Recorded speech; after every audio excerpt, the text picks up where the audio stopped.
नमस्ते प्यारे बच्चों। आज हम पाठ 6 सुबह के शब्दार्थ करेंगे। शब्दार्थ देखेंगे। व्यस्त, काम में लगा हुआ, जो काम में बिजी रहता है। व्यवस्थित, ढंग से, तरीके से। उत्सुकता, तीव्र इच्छा, यानी बहुत किसी भी चीज़ को जानने की जो उत्सुकता होती है, जिसको इंग्लिश में एक्साइटमेंट बोलते हैं, ठीक है, उसको बोलते हैं तीव्र इच्छा। बुजुर्ग, बड़े बूढ़े, त्योहार, पर्व, उत्सव। दृढ़ता, मजबूती, दृढ़ होने का भाव। दैनिक, रोजाना, प्रतिदिन।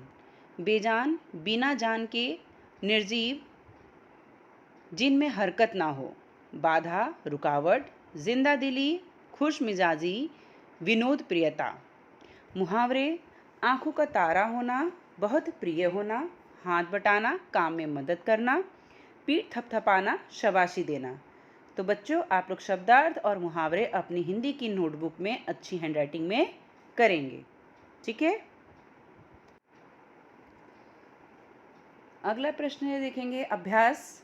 प्रश्न 1, उदाहरण के अनुसार निम्नलिखित शब्दों का वाक्य में प्रयोग कीजिए। उदाहरण, मंडराना। आकाश में काले काले बादल मंडराने लगे। आपको कुछ शब्द दिए जाएंगे, उसको आपको वाक्य में प्रयोग करना है। पहला है बाधा। हमारे रास्ते में कई बाधाएं आईं। दूसरा शब्द है उत्सुकता। मुझे मेला देखने की बड़ी उत्सुकता थी। तीसरा शब्द है दृढ़ता। व्यायाम से शरीर में दृढ़ता आती है। चौथा शब्द है बुजुर्ग। हमें बुजुर्गों का आदर करना चाहिए। पांचवा शब्द है व्यस्त। सुबह होते ही सब अपने अपने काम में व्यस्त हो जाते हैं। अब आगे देखेंगे। प्रश्न 2 अ। प्रश्न के उत्तर दीजिए। दीदी, आपका यह धमाकेदार धक्का मुझे हमेशा याद रहेगा। गोलू ने रेशमा से ऐसा क्यों कहा? तो इसका उत्तर है, दीदी, आपका यह धमाकेदार धक्का मुझे हमेशा याद रहेगा। गोलू ने रेशमा से ऐसा कहा क्योंकि उस धक्के के कारण वह पटाखे से जलने से बच गया था। अगला प्रश्न देखेंगे 2। रेशमा की शारीरिक कमी इरादों में कभी बाधा नहीं बनी। भाव समझाइए, मतलब इसका मतलब समझाना है आपको। तो पोलियो के कारण रेशमा के दोनों पांव बेजान हो गए थे, लेकिन इस शारीरिक कमी में से उसकी हिम्मत में कमी नहीं आई थी। वह हर काम पूरे आत्मविश्वास और लगन से करती थी। पोलियो से उसके पैर निकम्मे हो गए थे, पर उसका मन कमजोर नहीं हुआ था, ठीक है। अब अगला प्रश्न देखेंगे। प्रश्न ब। यदि आपकी कक्षा में रेशमा की तरह कोई बच्चा दाखिला ले तो आप, प्रश्न 1 है यहाँ पे, किन किन बातों का ध्यान रखेंगे? इसका उत्तर है, यदि हमारी कक्षा में रेशमा की तरह का कोई छात्र विकलांग बच्चा दाखिला ले तो मैं उसकी हंसी नहीं उड़ाऊंगा। मैं उसके प्रति पूरी हमदर्दी रखूंगा और इस बात का ख्याल रखूंगा कि मेरे किसी व्यवहार से उसके दिल को चोट ना पहुंचे। ये सबसे अच्छी बात है कि हमारे व्यवहार से किसी को भी चोट नहीं पहुंचनी चाहिए, ठीक है। प्रश्न 2, किस तरह उसकी सहायता करेंगे? मैं खेलकूद तथा अन्य प्रवृत्तियों में अपने विकलांग सहपाठी को अवश्य शामिल करूंगी। मैं किसी भी तरह उसकी उपेक्षा नहीं होने दूंगी, मतलब उसको ऐसा कभी भी हम अनुभव नहीं होने देंगे कि वो उस खेल को खेलने लायक नहीं है। प्रश्न 3, विद्यालय में क्या परिवर्तन करना चाहिए? आचार्य जी से निवेदन करूंगी कि वे शाला में ऐसे कार्यक्रमों का आयोजन करें जिनमें विकलांग विद्यार्थी भी भाग ले सकें। प्रश्न 4, बाकी बच्चों को क्या सलाह देंगे? बाकी बच्चों को यह सलाह दूंगी कि वे उस विकलांग साथी का पूरा सहयोग दें और उसके साथ प्रेम पूर्ण व्यवहार करें, ठीक है। अब अगले पेज पे देखेंगे स्वाध्याय। प्रश्न 1, प्रश्नों के उत्तर दीजिए। प्रश्न 1, सुबह से घर के सभी लोग सफाई क्यों कर रहे थे? त्योहारों से पहले सब घरों की सफाई शुरू हो जाती है। दीपावली का त्यौहार भी निकट था, इसलिए सुबह से घर के सभी लोग सफाई कर रहे थे। रेशमा को घर की सफाई में क्यों नहीं लगाया गया होगा? रेशमा को पोलियो हो गया था, उसके दोनों पैर बेजान हो गए थे। उसके शारीरिक कमी के कारण रेशमा को घर की सफाई में नहीं लगाया गया। तीसरा प्रश्न है, रेशमा ने अपनी माँ के काम में किस तरह मदद की? रेशमा अपनी पहिएदार कुर्सी पर बैठकर डिब्बे और बर्तन को साफ करके डिब्बों पर लेबल लगाकर माँ को देती गई और माँ उन्हें व्यवस्थित ढंग से रखती गई। इस प्रकार रेशमा ने अपनी माँ के काम में मदद की। अगला प्रश्न 4, माँ ने रेशमा को बाजार क्यों भेजा? माँ को लड्डू बनाने के लिए कुछ सामान की ज़रूरत थी, इसलिए माँ ने रेशमा को बाजार भेजा। प्रश्न 5, रेशमा ने गोलू को धक्का क्यों मारा? गोलू को पटाखे से बचाने के लिए रेशमा ने गोलू को धक्का मारा। ठीक है। प्रश्न 2, रेशमा की जिंदा दिली विषय पर संक्षेप में लिखिए।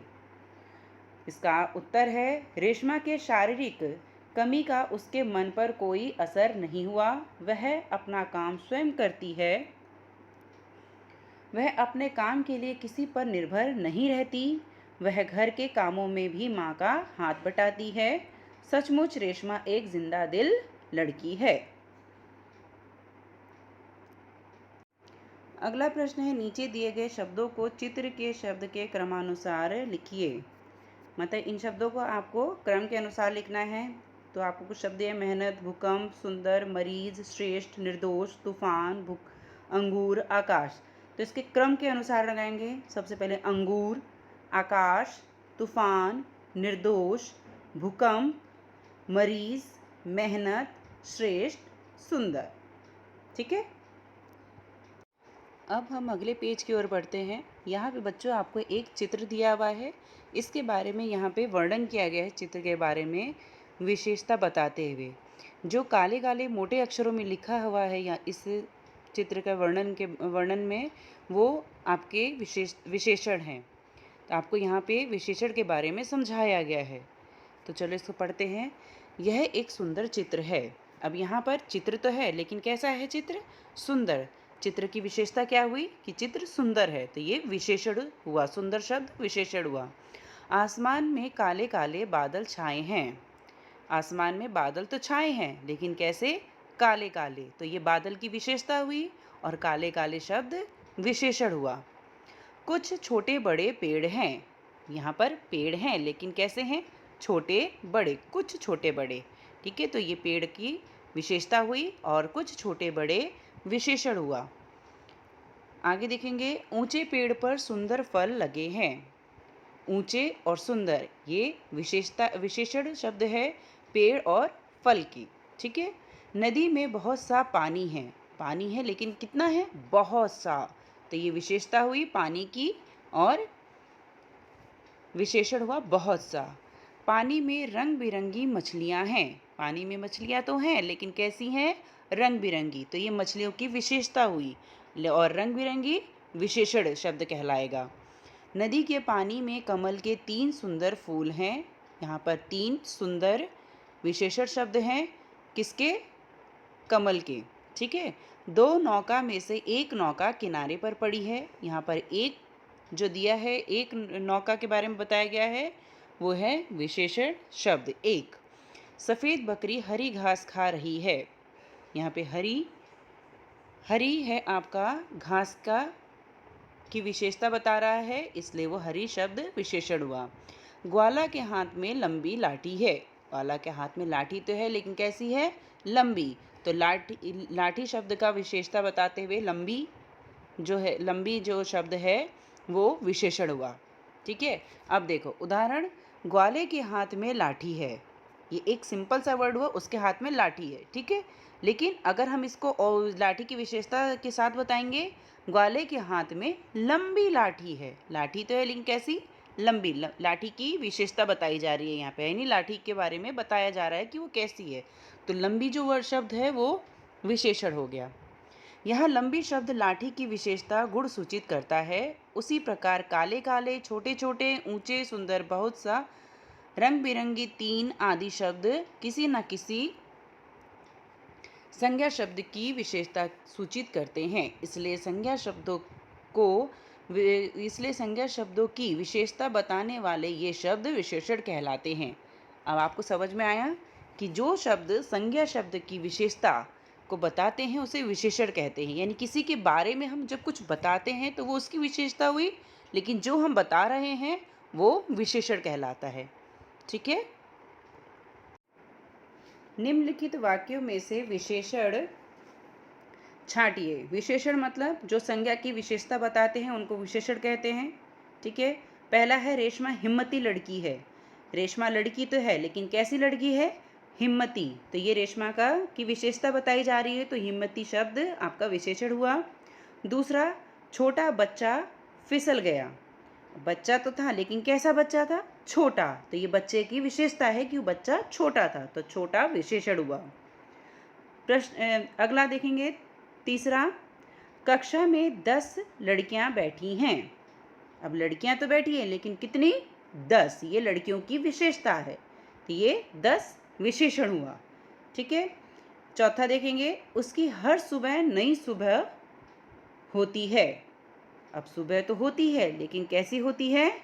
नई। तो यहाँ पर नई विशेषण है।